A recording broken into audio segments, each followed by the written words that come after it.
और देखिए, जेडीयू संसदीय बोर्ड के अध्यक्ष ने नीतीश कुमार को पीएम मटेरियल बताया है। उन्होंने कहा कि जातिगत जनगणना को लेकर नीतीश कुमार ने जो पहल की है, उस मुद्दे पर देश भर में वो इस मुहिम को लीड कर सकते हैं। उपेंद्र कुशवाहा ने ये भी कहा कि उनका सपना है कि जेडीयू बिहार की सबसे बड़ी पार्टी बने। इस वक्त हमारे साथ मौजूद है जेडीयू के वरिष्ठ नेता उपेंद्र कुशवाहा। उपेंद्र जी, आपका सपना क्या है जेडीयू को लेकर? सपना है कि जेडीयू को फिर से नंबर 1 की पार्टी बिहार में बनाने का काम करना है और इस सपना को पूरे शिद्दत के साथ पूरा करने में हम सब लोग लगे हुए हैं। सर, नीतीश कुमार जातिगत जनगणना को लेकर एक बड़े कदम की तरफ बढ़ रहे हैं। क्या हम माने कि आने वाले समय में नीतीश कुमार एक धुरी बन सकते हैं? देखिए, जो मुद्दा है आज की बहुत बड़ी आवश्यकता है, इस मुद्दा पर भारत सरकार को एक्शन लेना चाहिए।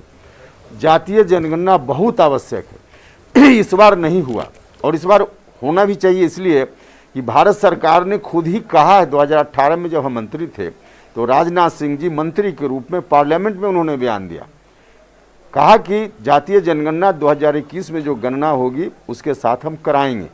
लेकिन इस बार फिर से लग रहा है कि शायद नहीं कराने का इरादा है।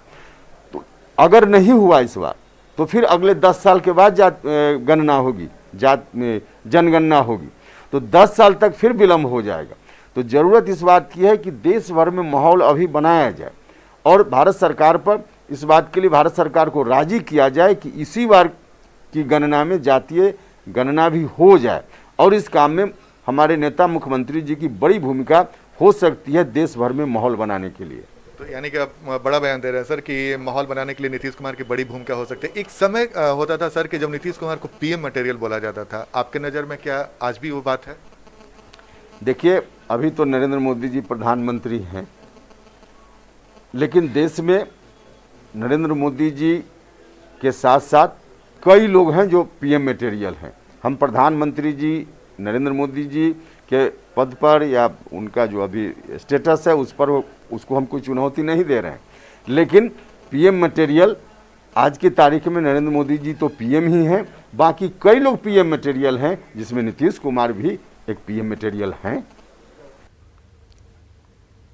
और वहीं पार्टी की कमान संभालने के बाद जेडीयू के राष्ट्रीय अध्यक्ष ललन सिंह ने बड़ा बयान दिया है। न्यूज 18 से बातचीत में ललन सिंह ने कहा है कि पार्टी की मजबूती उनकी प्राथमिकता रहेगी। उन्होंने कहा कि वो पुराने साथियों को साथ लाएंगे, साथ ही नई पीढ़ी के साथ तालमेल भी बढ़ाएंगे। उन्होंने हर मुद्दे पर बेबाकी से अपनी राय रखी है। दिल्ली में ललन सिंह से बात की हमारे संवाददाता अमितेश ने। बात करते हैं जेडीयू के राष्ट्रीय अध्यक्ष ललन सिंह से। सर, राष्ट्रीय अध्यक्ष की आपको जिम्मेदारी दी गई है, पार्टी में संगठन में लंबा आपका अनुभव रहा है, किस तरह से पार्टी को आगे बढ़ाएंगे, क्या आपका एजेंडा होगा? देखिए, इसमें पार्टी के अध्यक्ष के रूप में कोई एजेंडा नहीं होता है।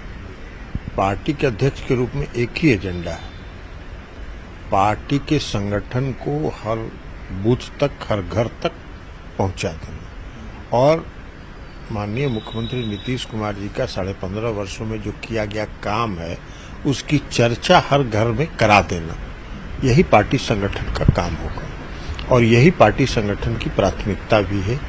उसके साथ साथ समता पार्टी का निर्माण हम लोगों ने जब 1994 में किया था, उस समय कई साथी थे विभिन्न जिलों में या अन्य राज्यों में भी, चूंकि उसमें जौहर साहब पार्टी के अध्यक्ष थे और उनका संपर्क पूरे देश में हर राज्यों में था, तो कई साथी थे जो अन्य राज्यों में भी जुड़े हुए थे, वो किसी न किसी कारण से निष्क्रिय हैं। उन सब को जोड़ना और उन सब को फिर से सक्रिय करना, उनसे परामर्श लेके उनके राय सलाह से पार्टी को चलाना और नई पीढ़ी को पार्टी के साथ जोड़ना, यही प्राथमिकता होगी।